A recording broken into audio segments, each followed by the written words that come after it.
IPhone কিনতে bank ডাকাতির পরিকল্পনা করে তিন বন্ধু।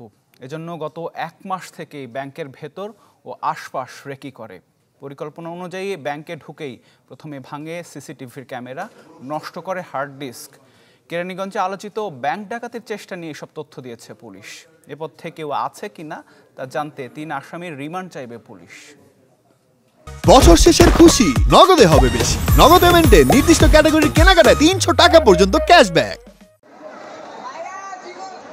ব্যাংকের ভেতরে অস্ত্রের মুখে জিম্মি সবাই। বাইরে থেকে করা এই ভিডিওতে দেখা যায় কয়েকজনকে বসিয়ে রাখা হয়েছে অস্ত্রের মুখে। ঘটনার পরদিন ব্যাংক বন্ধ থাকলেও কমতি ছিল না নিরাপত্তায়। ঘটনার পর অনেকটাই থমথমে ছিল পুরো এলাকা। এইটা তো একটা আতঙ্কের ব্যাপার। তো সবাই ভয়ভীতি। আমরা তো ব্যাংকে এবং অনেক সময় টাকা পয়সা লয়ে যাই, রাস্তাঘাট দিয়ে যাই, এটা একটা ভয়ভীতির ব্যাপার।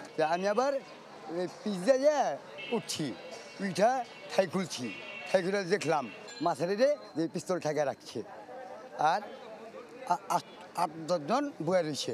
ভিতরে সবাই আতঙ্কতে আছিল, এই পর্যন্ত আমি গেলে দেখছি। দেখার পরে পুলিশ বাহিনী পড়ছে, তারপর আর কিছু দেখতে পারিনি।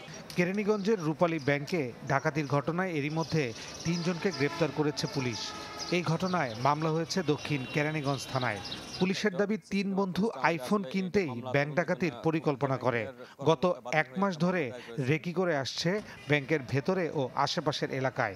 বিভিন্ন ফ্যান্টাসির কারণে এবং তাদের আইফোন কিনতে হবে, এই কারণে বেসিক্যালি টাকার প্রয়োজনে তারা পরিকল্পনা করে এই ডাকাতির দস্যুতার সংগঠনটা ঘটেছে এবং 3 জনই জড়িত ছিল। এর বাইরে অন্য কোনো লোকের সম্পৃক্ততা আমরা এখন পর্যন্ত পাইনি।